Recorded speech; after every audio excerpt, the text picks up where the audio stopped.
नमस्कार दर्शकों, आज हम आए हैं श्री शिव मुनि जी के घर पर, जो एक सामाजिक कार्यकर्ता हैं और पूर्व में पुलिस पदाधिकारी भी रहे हैं।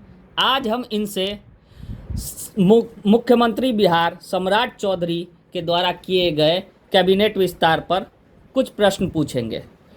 नमस्कार सर, आपका मीडिया हाउस में बहुत बहुत स्वागत है।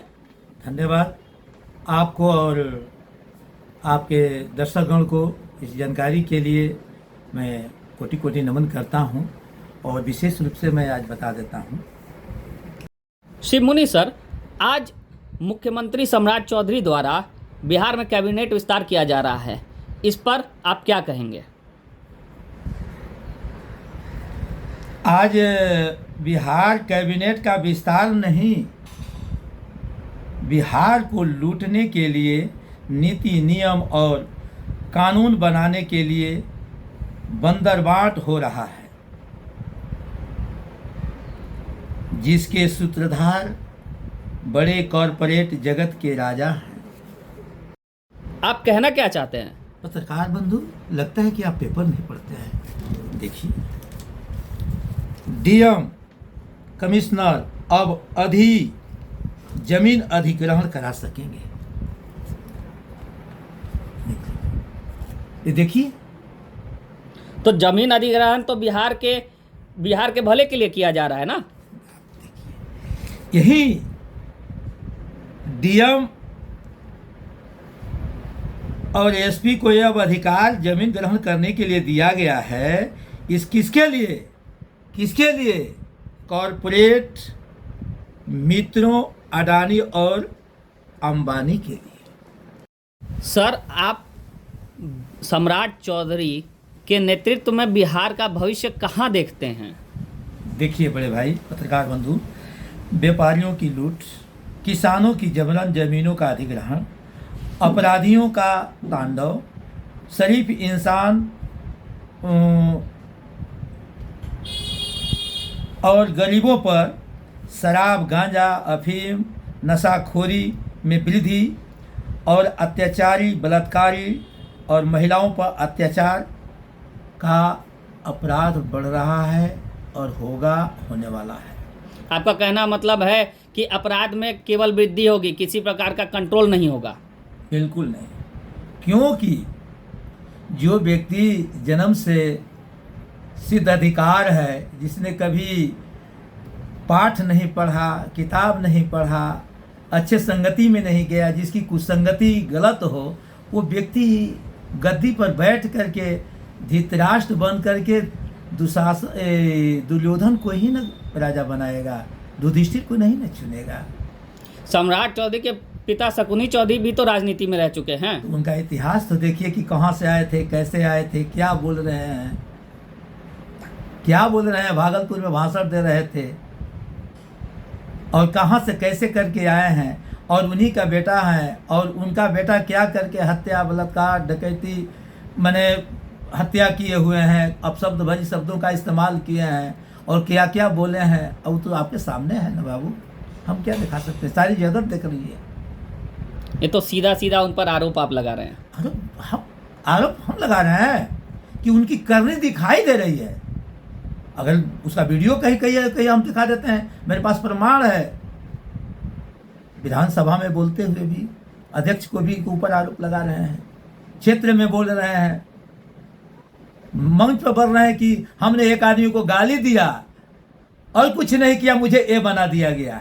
क्या बात। सम्राट चौधरी जी को पूर्व मुख्यमंत्री नीतीश कुमार जी, जिन्हें सुशासन बाबू का दर्जा दिया गया है, उन्होंने स्पेशली बनाया है और ऊपर से अपनी जात को भी प्राथमिकता दी है, और आप कह रहे हैं कि सुशासन बाबू द्वारा दिया गया निर्णय गलत है। अरे किसको सुशासन कहते हैं? नीतीश कुमार को सुशासन बाबू है। उसके जैसा कुशासन कोई व्यक्ति नहीं रहा है। उन्होंने अपराध पे रोक लगाया है।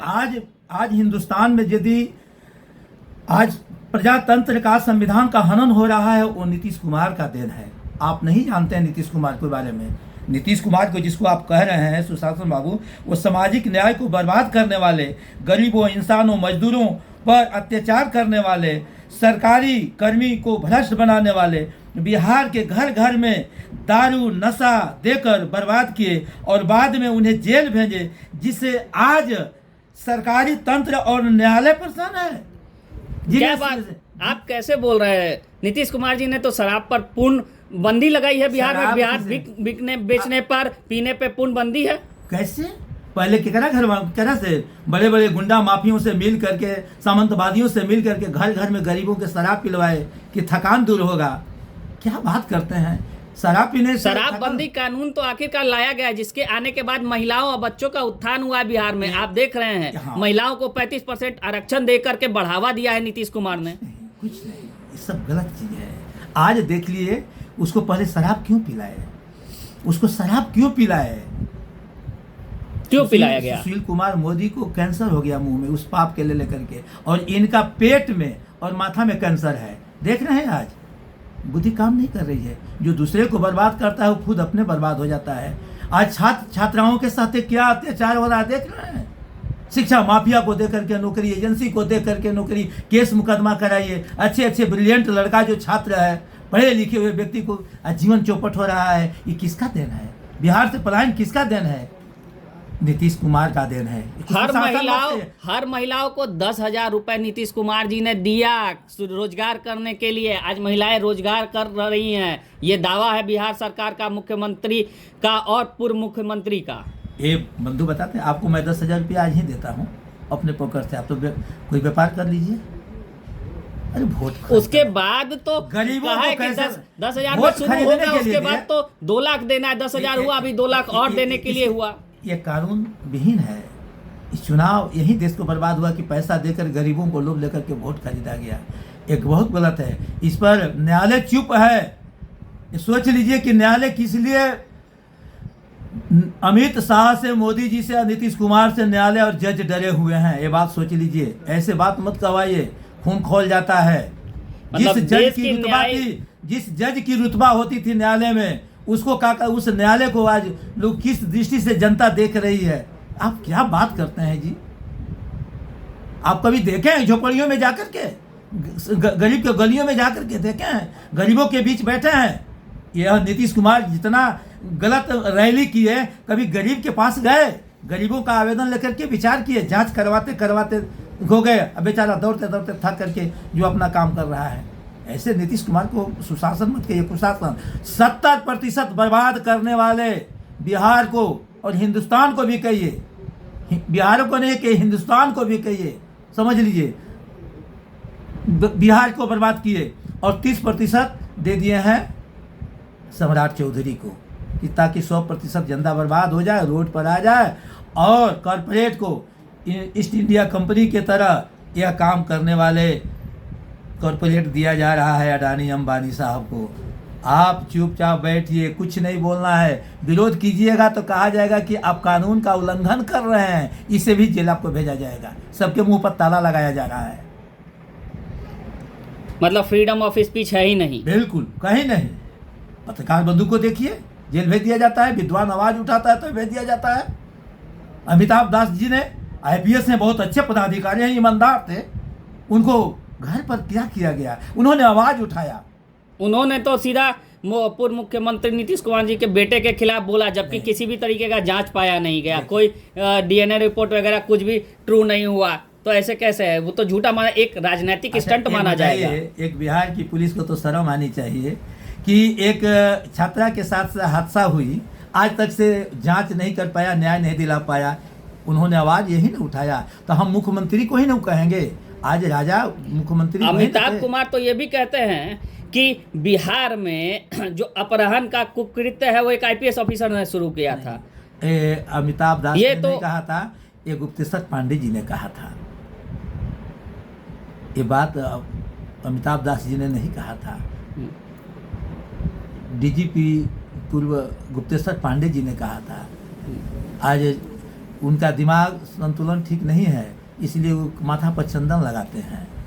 एक DGP बिहार के हस्ती होने के नाते कुछ और भी होते, उन्होंने कहा कला कि चुनावी राजनीति में जाने के लिए उन्होंने भाषा का बोला, बीच में राजनीति में कूदे थे, जनता उनको इनकार भी कर दिया था, फिर बीच में इस्तीफा भी दे दिए, क्या कहलाता है समय से, जा कर के आज गेरुआ बस्तर लगा करके, जानते हैं पहले क्या कहानी सुने हैं, जितने दुराचारी अत्याचारी जो लोग थे जंगल में जा कर के सेवा करते थे और भगवान राम का नाम ले करके, विष्णु का पूजा करके, वो सब साधु बन के कहलाते थे।